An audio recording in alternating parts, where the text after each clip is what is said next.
Good morning. I'm really excited to be here today. And You too. my question, I feel a lot of emotions and a lot of happiness and a lot of love comes from God for me. And I feel like I want to give it out. And as I'm moving along, I just sold my business, and I've been trying to figure out my calling in life, and I guess that is my question. Is there such a thing as calling in life? Well, in the sense, we talked earlier about how you were source energy before you came into this physical body. And so, of course, you existed as consciousness, as a masterful creator, and as a powerful intender when you made the decision to come into this experience.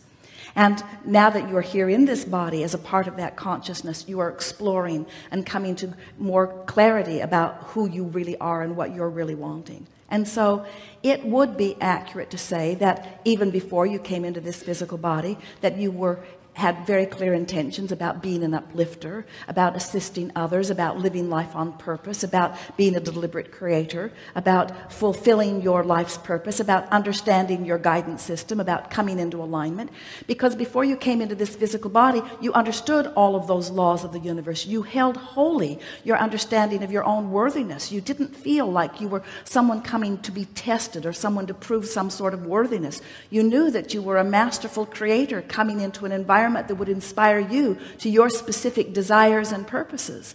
So it would not be accurate for us to say that you picked all of that intentionality up along this physical trail, because certainly you are an eternal being who had much intention as you came in.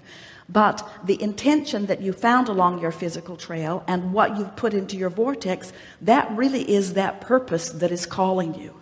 In other words, sometimes physical beings want to make it sound like before they got here, someone else decided who they were supposed to be, who they were, and what they should get done when they got here. And none of that is the case. Sometimes physical beings think that there is some version of them that God or someone has that they now have to figure out, get on the right path, and live up to. And that's not accurate either, because you are a creator in the same way that you know that God is a creator. You are a creator not only of your path, but you are the creator of the manifestation of that path. Everything about your experience you are the creator of. So the best way that we can define what your life's purpose is that your life's purpose is to be the creator that you were born to be, which means you intended to explore, and you intended to know what you don't want. You intended to know what you do want. But most of all, you intended to be aware of your relationship with this source energy. And that's the thing that so many people have sort of forgotten about, because when you're born into your physical body, and those big ones who got here before you did seem to be running the show, and as they see you, as they behold you, as they hold you as their object of attention, most of them, for most of you, made it very clear very early on that your life would go better for you if you listened to what they had to say. And that if, as you listened to what they had to say, if you defied them, it didn't go very well for you. In other words, they made it quite clear that you were best served by matching your intentions and your behavior to what they thought was the best idea. And so even though in most cases they were extremely well-meaning, what they did not realize that they were accomplishing is that they were training you away from your own guidance system, because you can't serve two masters. You cannot make your decisions about what you will do based upon what your mother thinks or your father thinks or your lovers think or your peer group thinks. You can't make those decisions and at the same time be in perfect vibrational alignment with all that you have intended. And what makes this a little confusing, and we want to clear this up right here and now, is that when you ask for these things, as our friend was talking about choosing, as you ask for things in life that you want as you're moving through life day to day, you're asking so incrementally that there's not a human that we have ever met, and we are aware of all of them, who could accurately explain what they have put into their vortex, because you've done it over such a long period of time, and you've done it so incrementally, and this amended, evolving version of who you are vibrationally and spiritually and soul wise and inner being wise, it has been becoming over such a long period of time. And that's what you're wanting to reach to. That's what's calling you. You're being called to the fullness of what you've become. That's what every emotion that you feel is. So there's not some big finished portrait or picture of who you are supposed to be that was painted and put there before you were even born. You've been in the process of creating it, and all day, every day, it evolves still further. And it feels really overwhelming when you feel that way, when you feel the love and you feel like, oh my God, what's next, what I'm supposed to be doing. But you see, it's not overwhelming. As we were talking earlier about these vortex canal locks, as you are moving incrementally, it is not overwhelming. Of course, your vortex feels overwhelming to you when you're not in it. But I mean, overwhelming good. I mean, it's just a lot of good. We understood that that's what you mean. But what we are saying to you is, anytime something feels bigger than you are, or that you're not ready for it, then you're not in vibrational sync with it, you see. And that's the reason that we are wanting you to relax and acknowledge as best you can the well-being that is surrounding you here and now, here and now, here and now, here and now. Because in an acceptance of, or in a appreciation of what is, even if what is hasn't blossomed out to be everything that you think you want it to be, in the appreciation of what is, there's no resistance, which makes you ready to move into the next vibration. There is such power in acknowledging the well-being with where you are. We think that the perfect mantra is to be satisfied with what is while eager for what is coming. Is the very best vibrational stance to be in, you see. So your calling, so let's make these points very clear. Your calling was, you're being self-called.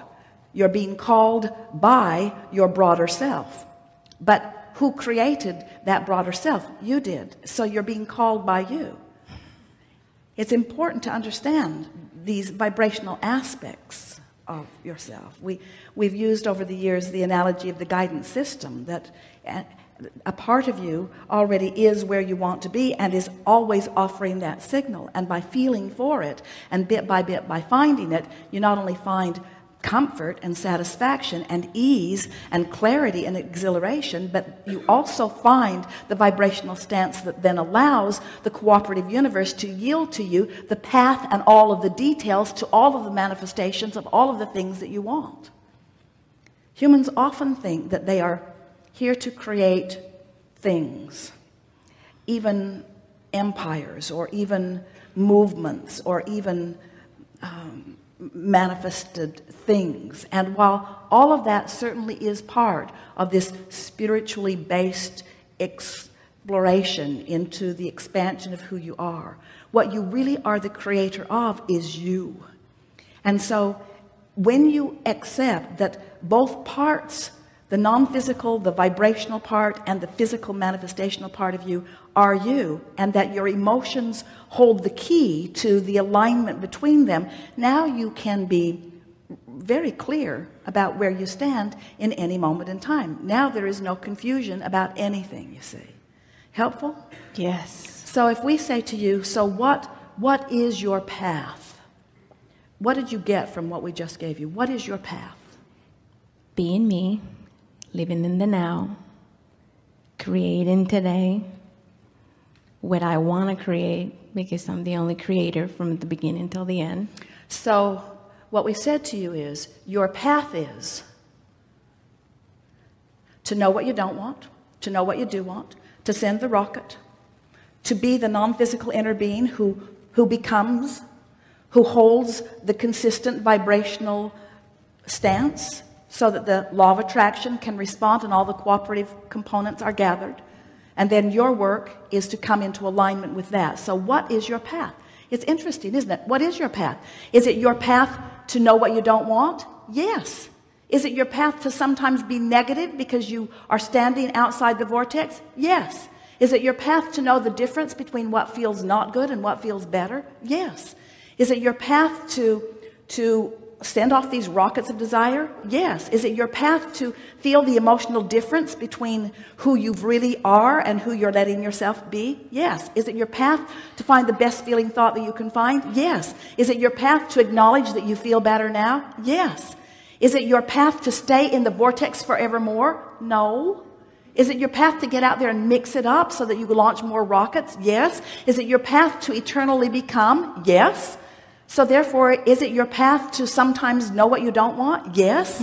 Is it your path to be aware when you're out of the vortex? Yes. Is it your path to be aware when you are in the vortex? Yes. Is it your assignment to always be in the vortex? Certainly not. Is it your path to always be out of the vortex? No, it's not even possible. Is it, so by path, what do we mean by, is it your destiny? Is it the expectation of God? In other words, what's this path all about? You can't get off your path. You can't get off your path. You can't get off your path. You can just decide that you're going to enjoy more of it or not. You can decide that you're going to be more deliberate about it.